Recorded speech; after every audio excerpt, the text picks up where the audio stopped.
내년부터 미국민 7천만 명이 받는 사회보장연금이 올해보다 2.8% 올라 한 달에 $56 더 받게 됩니다. 9월 미 CPI 소비자 물가가 3%로 소폭 올라 10월과 12월 회의에서 연속 금리 인하가 확실시되고 있습니다. 트럼프 행정부가 범죄와의 전쟁으로 첫 9개월간 마약과 인신매매, 갱단 등 카르텔 조직원 3,000명 이상을 체포하고 마약 91톤을 압수했다고 발표했습니다. 미국민 납세자들은 BBB법에 따라 내년 감세 혜택이 올해보다 18% 가구당 $500 이상 늘어날 것으로 예상되고 있습니다. 강경화 신임 주미 한국 대사는 워싱턴 지역 한인사회 주요 인사들과의 첫 상견례에서 동포들이 한미동맹에 가교 역할을 해줄 것을 당부했습니다.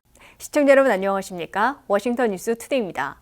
미국민 7천만 명이 내년 1월부터 사회보장연금으로 올해보다 2.8% 오른 한 달에 $56를 더 받게 됩니다. 사회보장국은 물가 인상률을 반영하는 콜라, 즉 생활비 조정으로 내년에는 올해보다 2.8% 인상한다고 발표했습니다. 한면택 기자가 보도합니다. 미국민 7천만 명이나 은퇴 후 노생활에서 의존하고 있는 사회보장연금이 2026년 새해에는 올해보다 2.8% 한 달에 평균 $56 늘어납니다. 사회보장국은 물가 인상률을 반영해 생활비를 조정하는 콜라 인상률을 내년에는 2.8%로 결정해 발표했습니다. 이로써 7천만 명의 사회보장 수혜자들은 내년 1월부터 사회보장연금으로 2.8% 오른 한 달에 $56를 더 받게 됩니다. 그럴 경우 내년 1인당 월평균 사회보장연금은 $56 늘어난 $2,071가 될 것으로 나타났습니다. 올해 생활비 조정 비율은 2.5%였는데 내년에는 물가가 더 올랐기 때문에 콜라 조정률도 2.8%로 더 높아졌습니다. 미국의 사회보장연금 인상률은 근년 20년 동안 연평균 2.6%였습니다. 30년 만에 인플레이션을 겪었던 직후인 2023년에 사회보장연금도 8.7%나 대폭 인상된 바 있고 물가를 진정시키면서 2024년에는 3.2%, 2025년에는 2.5%로 정상화됐다가 물가 오름세가 재발돼 2026년에는 2.8%로 다시 오른 겁니다. 미국에서는 현재 7천만 명의 수혜자들 가운데 은퇴자들 5,300만 명은 사회보장연금으로 한 달에 평균 $2,015를 받고 있어 내년에는 $56 늘어난 $2,071가 될 것으로 사회보장국은 밝혔습니다. 그런데 사회보장연금에서 빼고 지급하는 메디케어 파트 A와 B의 프리미엄이 내년에는 $206 50센트로 오르게 됩니다. 따라서 67세 이상은 사회보장연금 $2,071에서 메디케어 월보험료 $206 50센트를 제하고 $1,864 50센트를 은행 계좌로 입금받게 됩니다. 미국에서는 일하는 연령대에 10년 이상 일해 사회보장세를 내면 40점을 쌓은 후에 사회보장연금과 메디케어를 받을 자격을 얻습니다. 메디케어는 65세에 신청해 건강보험 혜택을 받게 됩니다.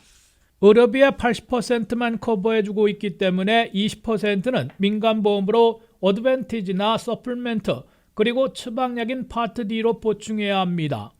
사회보장연금은 수혜자격 연령을 높여 67세부터 산정된 연금의 100%를 받게 됩니다.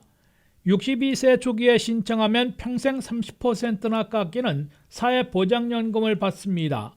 반면 70세까지 기다리면 사회보장연금을 30%를 더 받게 됩니다.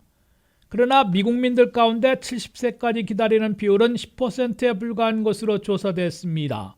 가장 많은 46%는 62세부터 초기 신청하고 비슷한 44%는 정시인 67세부터 사회보장연금을 받고 있습니다. WKTV 뉴스 한면택입니다. 미국의 9월 CPI 소비자 물가가 3%로 소폭 올라가 10월과 12월 올해 남은 두 번의 회의에서 연속 금리 인하가 확실시되고 있습니다. 연방 셧다운으로 열흘 늦게 발표된 9월의 CPI는 8월에 2.9%에서 올라간 반면 코어 CPI는 전달 3.1%에서 3%로 내려가 크게 악화되지는 않은 것으로 나타났습니다. 연방 셧다운으로 지연되고 있는 CPI 물가지수가 사회보장연금 산정 때문에 열흘 늦어진 끝에 발표됐습니다. 9월의 CPI 소비자 물가는 전달보다는 0.3% 올랐고 전년보다는 3% 상승한 것으로 나타났다고 연방노동부가 발표했습니다. 연방 셧다운으로 지연됐으나 사회보장연금 인상률을 매년 산정하는 콜라를 위해 열흘 늦게나마 발표한 것입니다. 대도시 물가를 보여주는 9월의 CPI 소비자 물가에서는 휘발유를 비롯한 에너지 가격이 전달보다는 4.1% 급등하며 전년보다도 2.8% 높은 가격을 보였습니다. 식료품 가격은 전달보다 0.2%, 전년보다는 3.1% 올랐습니다. CPI의 3분의 1이나 차지하고 있는 주거비는 전달보다 0.2%, 전년보다는 3.6% 오른 것으로 집계됐습니다. 이에 따라 변동이 심한 식품과 에너지 가격을 제외한 코어 CPI, 즉 근원 소비자 물가는 8월 3.1%에서 9월에는 3%로 오히려 낮아졌습니다. 9월의 CPI는 경제 분석가들의 예측치보다 덜 오른 것으로 미국의 물가가 아직은 크게 악화되지는 않고 있음을 보여주고 있습니다. 이에 따라 9월의 고용 성적과 물가 지수를 보고 기준금리 수준을 결정하는 연방준비제도는 당초 예고대로 올해 남은 두 번의 회의에서 연속으로 금리를 인하하게 될 것으로 기정사실화하고 있습니다. 관세 여파에 따른 물가 오름세가 크게 악화되지 않고 있는 데다가 발표되지 않았지만 고용 냉각은 심해진 것으로 관측되고 있기 때문입니다. CME 그룹의 투자자들은 10월 29일 연준이 0.25%포인트 내려 기준금리를 3.75 내지 4%로 인하할 가능성을 96.7%로 잡고 있습니다. 또한 올해의 마지막 회의인 12월 10일에도 연속으로 0.25%포인트 내려 기준금리를 3.5 내지 3.75%로 인하할 가능성은 94.1%로 내다보고 있습니다. 이로써 올 연말에는 미국의 기준금리가 3.5 내지 3.75%까지 내려갈 것으로 예상되고 있습니다. 트럼프 행정부가 불법 체류자 체포 추방작전과 거의 병행해 전개하고 있는 범죄와의 전쟁으로 첫 9개월간 마약과 인신매매, 갱단 등 카르텔 조직원 3,000명 이상을 체포하고 마약 91톤을 압수했다고 발표했습니다. 불법 자금 300만 달러, 불법 무기 1,000 정도 압수했으며 형사범죄를 저지른 불법 체류자 등 외국인 12만 명을 체포했다고 밝혔습니다. 한면택 기자가 보도합니다. 트럼프 행정부가 범부처 특별조직으로 출범시킨 태스크포스의 강력한 작전으로 첫 9개월간 상당한 성과를 거둔 것으로 자평하고 성과를 공표했습니다. 백악관에서 대통령과 국방, 법무, 국토안보부 장관 등 여러 강요들이 참석한 가운데 라운드 테이블 행사를 갖고 태스크포스가 거둔 성적표를 내놓았습니다. 도널드 트럼프 대통령은 범부처 태스크포스의 활약으로 9개월 동안 마약 밀매나 인신매매 등을 자행해온 카르텔 조직원과 갱단 멤버 등 3,000명 이상을 체포했다고 치하했습니다. In a matter of weeks, the task force has made the largest number of arrests of cartel leaders, operatives, and gang members in American history, more than 3,000 and counting. That includes members of the ultra-violent New Generation Cartel, the 트럼프 대통령이 지목한 분쇄 대상에는 마약 밀매나 인신매매를 일삼아온 세계의 범죄 카르텔 조직들과 악명 높은 갱단들인 베네수엘라 출신 트란데 아라구와 엘살바도르 출신 MS-13 등이 포함되어 있습니다. 태스크포스는 또 불법 마약 71톤과 펜타닐 200만 정을 포함해 마약류 91톤을 압수했다고 밝혔습니다. 불법 자금으로 300만 달러와 불법 무기 1,000 정도 압류했다고 태스크포스는 덧붙였습니다.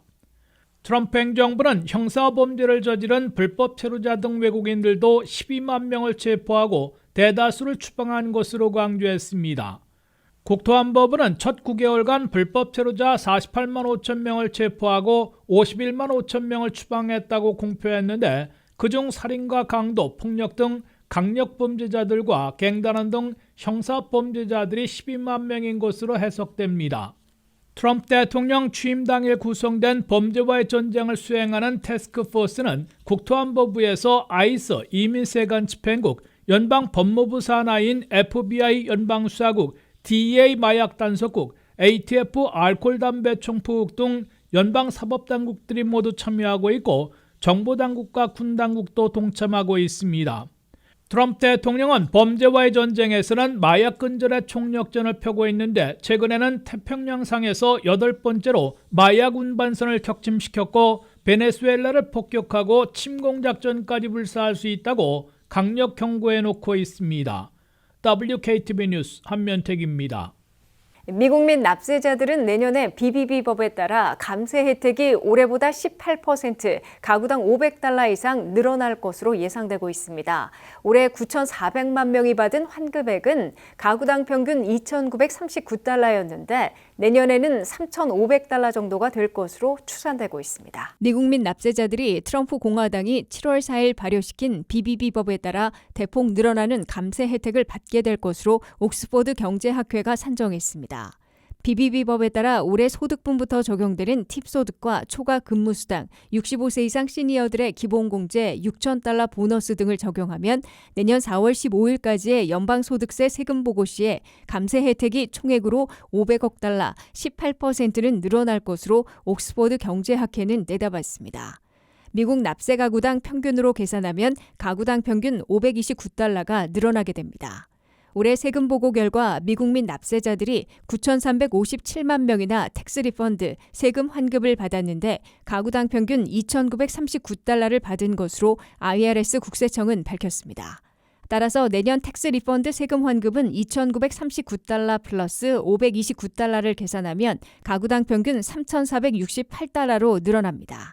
다만 평균액과는 달리 감세 혜택을 주로 받는 계층이 팁소득 근로자, 초과 근무수당 근로자와 65세 이상 시니어들이기 때문에 일반 납세자들은 평균보다 그리 많지 않은 감세 혜택을 보게 될 것으로 예상되고 있습니다.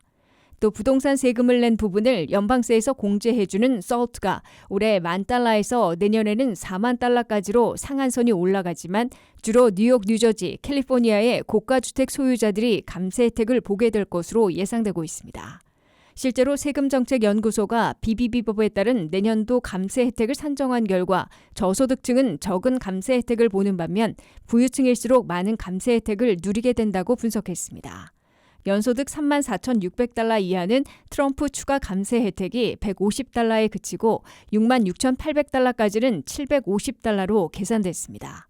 $119,200까지는 $1,780의 감세 혜택으로 체감할 수 있고 $217,100까지의 연소득이면 $3,460의 감세 혜택을 보게 됩니다. 연소득 $217,100 이상은 $12,540의 감세 혜택을 보게 될 것으로 추산됩니다. 연소득 $1,149,000까지의 1% 백만장자들은 $75,410의 감세 혜택을 보게 되는 것으로 계산됐습니다. 강경화 신임 주미 한국대사와 워싱턴 수도권 지역 한인사회 주요 인사들이 주미 한국대사관에서 첫 상견례를 가졌습니다. 강 대사는 부임 인사에서 지난 120년간 성장해온 재미동포 사회의 저력과 단합을 강조하며 한미동맹이 미래형 전략동맹으로 발전할 수 있도록 함께 힘을 모아달라고 당부했습니다. 안혜린 기자의 보도입니다. 10월 23일 주미 한국 대사관에서 강경화 신임 대사와 워싱턴 지역 한인사회 주요 인사들이 참석한 가운데 첫 상견례가 열렸습니다. 강 대사는 취임 후 첫 공식 인사 자리에서 워싱턴 지역 한인사회의 단합과 발전을 위해 헌신해온 동포들에게 깊은 경의를 표했습니다. 재미동포 사회는 260만 명이 넘는 큰 규모로 성장하였고 우리 민족 특유의 성실함과 끈기를 바탕으로 미국 사회에 든든하게 뿌리를 내렸습니다. 강경화 대사는 1903년 하와이 사탕수수 농장에서 시작된 재미동포 사회의 역사가 이제 120년을 넘어 새로운 시대로 접어들었다며 260만 명이 넘는 한인들이 미국 사회 곳곳에서 정치, 경제, 스포츠 등 다양한 분야에서 활약하고 있다고 강조했습니다. 그리고 이러한 발전을 토대로 한미 동맹은 더욱 강화되고 한미 간 협력은 더욱 심화되고 있습니다. 또한 대한민국이 경제 성장과 민주화를 동시에 이뤄낸 세계적 모범 국가로 발전한 점을 언급하며 이런 발전이 한미동맹을 더욱 굳건하게 만들었다고 말했습니다. 강 대사는 특히 동포사회의 역할을 높이 평가했습니다.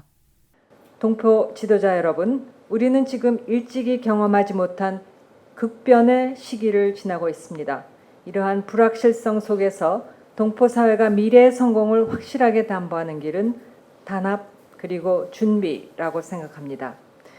고국과 동포사회가 함께 성장하며 한미동맹이 발전하는 과정에서 동포 한 분 한 분이 든든한 가교가 되어주고 있다며 여러분의 관심과 성원이 대한민국 외교의 자산이라고 밝혔습니다. 이어 급변하는 국제정세 속에서 동포사회의 단합과 준비가 미래 성공의 열쇠라고 강조했습니다. 지난 120년의 성공을 넘어 더 큰 발전을 이루기 위해서는 무엇보다 화합이 중요하다며 특히 미국 내 한인 정치력을 더 강화해야 한다고 밝혔습니다. 현재 앤디 김 연방 상원의원과 3명의 한인 연방 하원 의원들이 활동하고 있는 점을 언급하며 한인 사회의 정치적 영향력을 한층 높이기 위한 고민이 필요하다고 덧붙였습니다. 또한 차세대 인재 양성의 중요성도 강조했습니다. 젊고 유능한 인재들이 미국 사회의 미래를 주도할 수 있도록 동포 사회가 적극적으로 발굴하고 지원해달라며 기성세대와 차세대가 함께하는 한인 네트워크를 지속적으로 발전시키겠다고 약속했습니다. 강 대사는 한인으로서의 자긍심을 가지고 미국 사회에서 마음껏 활동할 수 있도록 아낌없는 지원을 하겠다며 인사를 마무리했습니다. 트럼프 대통령의 외교 정책으로 국제정세가 혼란스러운 가운데 첫 여성 주미대사로 부임한 강경화 대사가 어떤 외교적 균형 감각으로 한미 관계를 이끌어갈지 주목되고 있습니다. WKTV 뉴스 안혜린입니다. 이상으로 워싱턴 뉴스투데이를 마치겠습니다. 시청해주신 여러분 고맙습니다.